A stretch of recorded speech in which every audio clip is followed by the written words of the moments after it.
At the Mountains of Madness. By H.P. Lovecraft.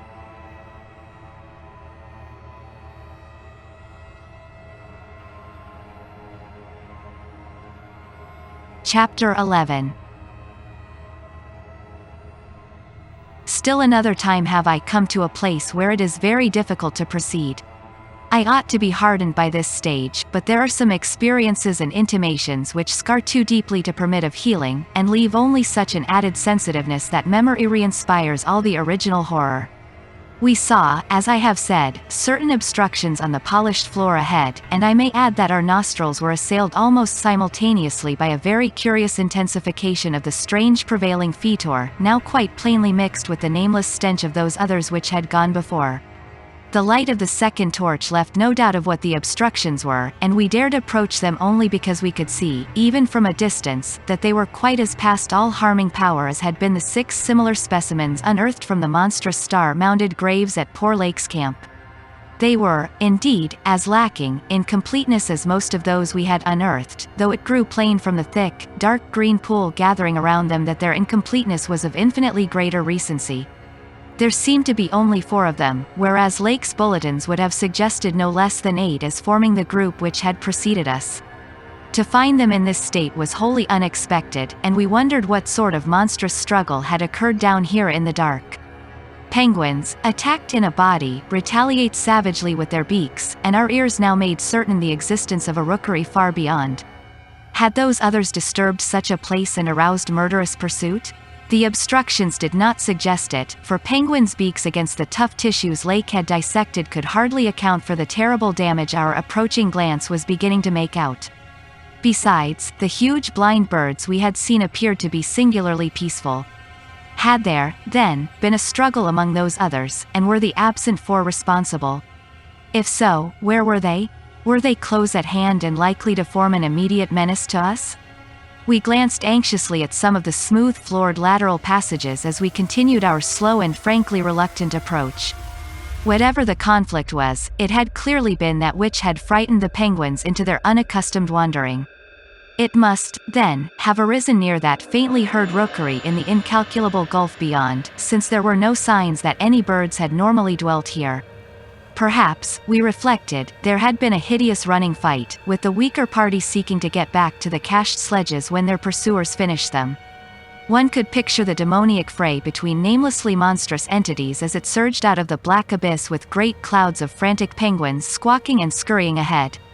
I say that we approached those sprawling and incomplete obstructions slowly and reluctantly. Would to heaven we had never approached them at all, but had run back at top speed out of that blasphemous tunnel with the greasily smooth floors and the degenerate murals aping and mocking the things they had superseded, run back, before we had seen what we did see, and before our minds were burned with something which will never let us breathe easily again. Both of our torches were turned on the prostrate objects, so that we soon realized the dominant factor in their incompleteness. Mauled, compressed, twisted, and ruptured as they were, their chief common injury was total decapitation. From each one the tentacled starfish head had been removed, and as we drew near we saw that the manner of removal looked more like some hellish tearing or suction than like any ordinary form of cleavage. Their noisome dark green ichor formed a large, spreading pool, but its stench was half overshadowed by the newer and stranger stench, here more pungent than at any other point along our route.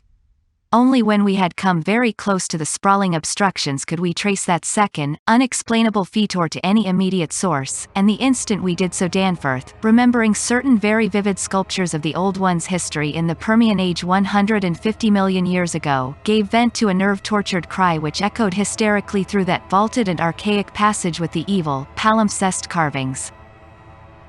I came only just short of echoing his cry myself, for I had seen those primal sculptures, too, and had shudderingly admired the way the nameless artist had suggested that hideous slime coating found on certain incomplete and prostrate old ones, those whom the frightful Shoggoths had characteristically slain and sucked to a ghastly headlessness in the Great War of Resubjugation.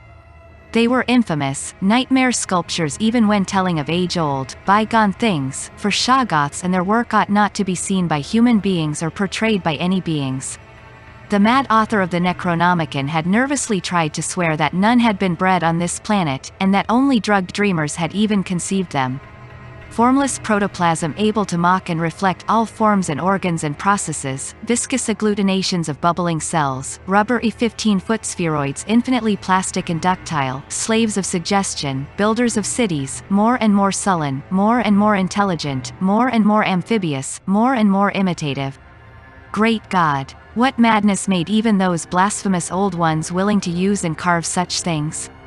And now, when Danforth and I saw the freshly glistening and reflectively iridescent black slime which clung thickly to those headless bodies and stank obscenely with that new, unknown odor whose cause only a diseased fancy could envisage, clung to those bodies and sparkled less voluminously on a smooth part of the accursedly resculptured wall in a series of grouped dots, we understood the quality of cosmic fear to its uttermost depths. It was not fear of those 4 missing others, for all too well did we suspect they would do no harm again. Poor devils. After all, they were not evil things of their kind. They were the men of another age and another order of being. Nature had played a hellish jest on them, as it will on any others that human madness, callousness, or cruelty may hereafter dig up in that hideously dead or sleeping polar waste, and this was their tragic homecoming. They had not been even savages, for what indeed had they done? That awful awakening in the cold of an unknown epoch, perhaps an attack by the furry, frantically barking quadrupeds, and a dazed defense against them and the equally frantic white simians with the queer wrappings and paraphernalia, poor Lake, poor Jedney, and poor old ones. Scientists to the last, what had they done that we would not have done in their place? God, what intelligence and persistence!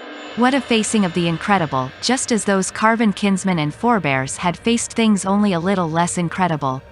Radiates, vegetables, monstrosities, star spawn, whatever they had been, they were men. They had crossed the icy peaks on whose templed slopes they had once worshipped and roamed among the tree ferns. They had found their dead city brooding under its curse, and had read its carven latter days as we had done. They had tried to reach their living fellows in fabled depths of blackness they had never seen, and what had they found? All this flashed in unison through the thoughts of Danforth and me as we looked from those headless, slime-coated shapes to the loathsome palimpsest sculptures and the diabolical dot groups of fresh slime on the wall beside them, looked and understood what must have triumphed and survived down there in the cyclopean water city of that nighted, penguin-fringed abyss, whence even now a sinister curling mist had begun to belch pallidly as if in answer to Danforth's hysterical scream. The shock of recognizing that monstrous slime and headlessness had frozen us into mute, motionless statues, and it is only through later conversations that we have learned of the complete identity of our thoughts at that moment. It seemed eons that we stood there, but actually it could not have been more than 10 or 15 seconds. That hateful, pallid mist curled forward as if veritably driven by some remoter advancing bulk, and then came a sound which upset much of what we had just decided, and in so doing broke the spell and enabled us to run like mad past squawking, confused penguins over our former trail back to the city, along ice-sunken megalithic corridors to the great open circle, and up that archaic spiral ramp in a frenzied, automatic plunge for the sane outer air and light of day. The new sound, as I have intimated, upset much that we had decided, because it was what poor Lake's dissection had led us to attribute to those we had judged dead. It was, Danforth later told me, precisely what he had caught in infinitely muffled form when at that spot beyond the alley corner above the glacial level, and it certainly had a shocking resemblance to the windpipings we had both heard around the lofty mountain caves. At the risk of seeming puerile, I will add another thing, too, if only because of the surprising way Danforth's impressions chimed with mine. Of course, common reading is what prepared us both to make the interpretation, though Danforth has hinted at queer notions about unsuspected and forbidden sources to which Poe may have had access when writing his Arthur Gordon Pym a century ago. It will be remembered that in that fantastic tale there is a word of unknown but terrible and prodigious significance connected with the Antarctic and screamed eternally by the gigantic spectrally snowy birds of that malign region's core. Tekeli-li, Tekeli-li. That, I may admit, is exactly what we thought we heard conveyed by that sudden sound behind the advancing white mist, that insidious musical piping over a singularly wide range. We were in full flight before 3 notes or syllables had been uttered, though we knew that the swiftness of the old ones would enable any scream roused and pursuing survivor of the slaughter to overtake us in a moment if it really wished to do so. We had a vague hope, however, that non-aggressive conduct and a display of kindred reason might cause such a being to spare us in case of capture, if only from scientific curiosity. After all, if such an one had nothing to fear for itself, it would have no motive in harming us. Concealment being futile at this juncture, we used our torch for a running glance behind, and perceived that the mist was thinning. Would we see, at last, a complete and living specimen of those others? Again came that insidious musical piping, "Tekeli Lee. Tekeli Lee." Then, noting that we were actually gaining on our pursuer, it occurred to us that the entity might be wounded. We could take no chances, however, since it was very obviously approaching in answer to Danforth's scream, rather than in flight from any other entity. The timing was too close to admit of doubt. Of the whereabouts of that less conceivable and less mentionable nightmare, that fetid, unglimpsed mountain of slime spewing protoplasm whose race had conquered the abyss and sent land pioneers to recarve and squirm through the burrows of the hills, we could form no guess, and it cost us a genuine pang to leave this probably crippled old one, perhaps a lone survivor, to the peril of recapture and a nameless fate. Thank heaven we did not slacken our run. The curling mist had thickened again, and was driving ahead with increased speed, whilst the straying penguins in our rear were squawking and screaming and displaying signs of a panic really surprising in view of their relatively minor confusion when we had passed them. Once more came that sinister, wide-ranged piping, "Tekeli Lee. Tekeli Lee." We had been wrong. The thing was not wounded, but had merely paused on encountering the bodies of its fallen kindred and the hellish slime inscription above them. We could never know what that demon message was, but those burials at Lake's camp had shown how much importance the beings attached to their dead.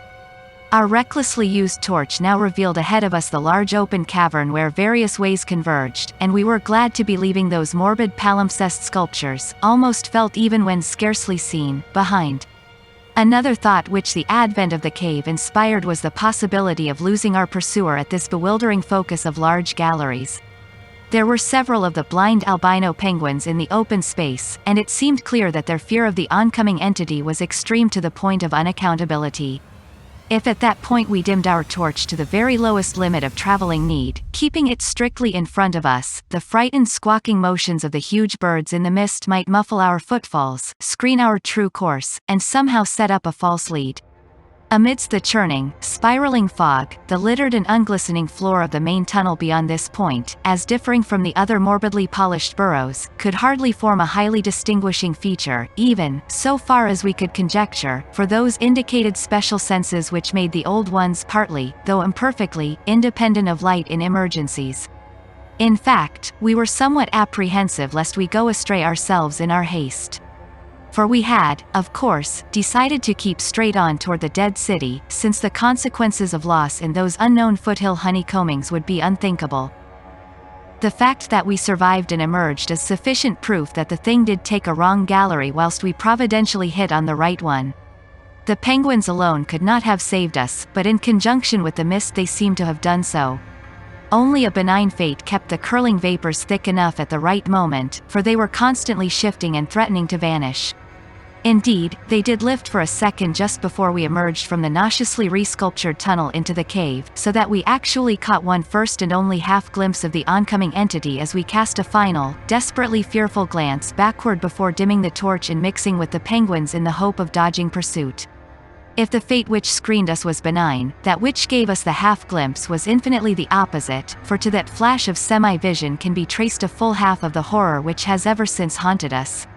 Our exact motive in looking back again was perhaps no more than the immemorial instinct of the pursued to gauge the nature and course of its pursuer, or perhaps it was an automatic attempt to answer a subconscious question raised by one of our senses. In the midst of our flight, with all our faculties centered on the problem of escape, we were in no condition to observe and analyze details, yet even so, our latent brain cells must have wondered at the message brought them by our nostrils. Afterward we realized what it was, that our retreat from the fetid slime coating on those headless obstructions, and the coincident approach of the pursuing entity, had not brought us the exchange of stenches which logic called for. In the neighborhood of the prostrate things that new and lately unexplainable fetor had been wholly dominant, but by this time it ought to have largely given place to the nameless stench associated with those others. This it had not done, for instead, the newer and less bearable smell was now virtually undiluted, and growing more and more poisonously insistent each second.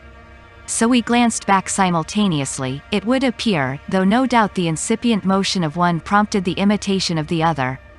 As we did so, we flashed both torches full strength at the momentarily thinned mist, either from sheer primitive anxiety to see all we could, or in a less primitive but equally unconscious effort to dazzle the entity before we dimmed our light and dodged among the penguins of the labyrinth's center ahead. Unhappy act. Not Orpheus himself, or Lot's wife, paid much more dearly for a backward glance. And again came that shocking, wide-ranged piping, "To Kelly Lee. To Kelly Lee." I might as well be frank, even if I cannot bear to be quite direct, in stating what we saw, though at the time we felt that it was not to be admitted even to each other. The words reaching the reader can never even suggest the awfulness of the sight itself. It crippled our consciousness so completely that I wonder we had the residual sense to dim our torches as planned, and to strike the right tunnel toward the dead city. Instinct alone must have carried us through, perhaps better than reason could have done, though if that was what saved us, we paid a high price. Of reason we certainly had little enough left. Danforth was totally unstrung, and the first thing I remember of the rest of the journey was hearing him lightheadedly chant an hysterical formula in which I alone of mankind could have found anything but insane irrelevance. It reverberated in falsetto echoes among the squawks of the penguins, reverberated through the vaultings ahead, and, thank God, through the now empty vaultings behind. He could not have begun it at once, else we would not have been alive and blindly racing. I shudder to think of what a shade of difference in his nervous reactions might have brought. South Station under, Washington under, Park Street under, Kendall, Central, Harvard, the poor fellow was chanting the familiar stations of the Boston-Cambridge tunnel that burrowed through our peaceful native soil thousands of miles away in New England, yet to me the ritual had neither irrelevance nor home feeling. It had only horror, because I knew unerringly the monstrous, nefandous analogy that had suggested it. We had expected, upon looking back, to see a terrible and incredible moving entity if the mists were thin enough, but of that entity we had formed a clear idea. What we did see, for the mists were indeed all too malignly thinned, was something altogether different, and immeasurably more hideous and detestable. It was the utter, objective embodiment of the fantastic novelist's thing that should not be, and its nearest comprehensible analogue as a vast, onrushing subway train as one sees it from a station platform, the great black front looming colossally out of infinite subterranean distance, constellated with strangely colored lights and filling the prodigious burrow as a piston fills a cylinder. But we were not on a station platform. We were on the track ahead as the nightmare, plastic column of fetid black iridescence oozed tightly onward through its 15-foot sinus, gathering unholy speed and driving before it a spiral, thickening cloud of the pallid abyss vapor. It was a terrible, indescribable thing vaster than any subway train, a shapeless congeries of protoplasmic bubbles, faintly self-luminous, and with myriads of temporary eyes forming and unforming as pustules of greenish light all over the tunnel-filling front that bore down upon us, crushing the frantic penguins and slithering over the glistening floor that it and its kind had swept so evilly free of all litter. Still came that eldritch, mocking cry, "To Kelly Lee. To Kelly Lee," and at last we remembered that the demoniac Shoggoths, given life, thought, and plastic organ patterns solely by the old ones, and having no language save that which the dot groups expressed, had likewise no voice save the imitated accents of their bygone masters.